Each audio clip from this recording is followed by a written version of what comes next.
Баршаңызға қайырлы күн. Каналыма қош келдіңіздер. Бүгін сіздермен грузин халқының наны хачапури дайындаймыз.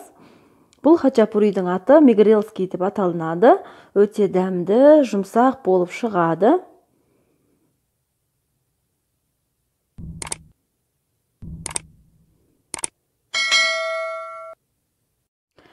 Алдымен таза ыдысымызға жылы су,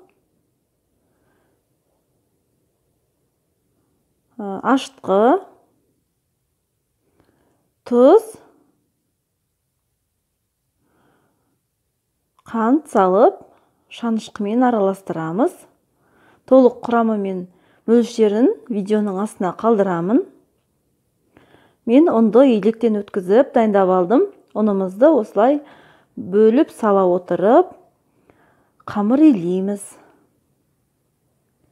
Қамырымыз өте жұмсақ болады.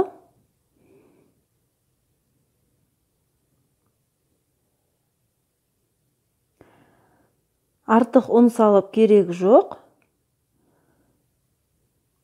Бетін жауып 15 минутқа тындырып қоямыз. Оған дейін ішіне салынатын сырымызды дайындаймыз. 280 грамм сырды үккіштен өткізіп дайындап алдық. Енді нанымызды алып, қолымызбен осылай жайып аламыз.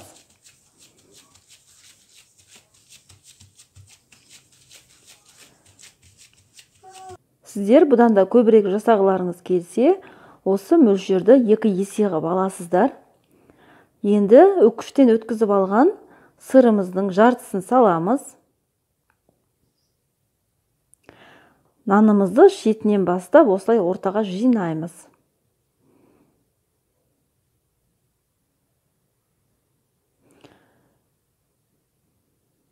Осылай қолымызбен кішкене осылай басып-басып қоямыз.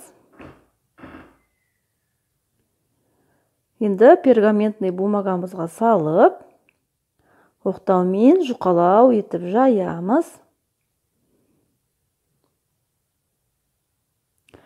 Енді бір жұмыртқаның сарысына 1 шай қасық сүт қосып араластырып, бетіне толықтай жағып шығамыз.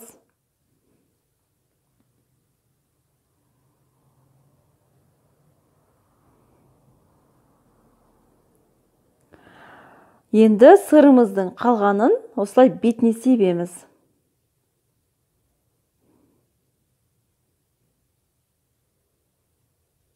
Осы аралықта пешімізді 200 градуста қыздырып қоямыз. Біз жасап алдық, енді 15 минутқа пісіреміз. Біздің хачапурийіміз дайын, өте жұмсақ, дәмді болып шығады. Ыстықтай жесеңіздер, өте керемет болады. Міндетті түрде жасап көріңіздер. Менің каналыма тіркеліп, лайк басып, комментария жазып, колокольчик басып қоюды ұмытпаңыздар. Назарларыңызға рахмет.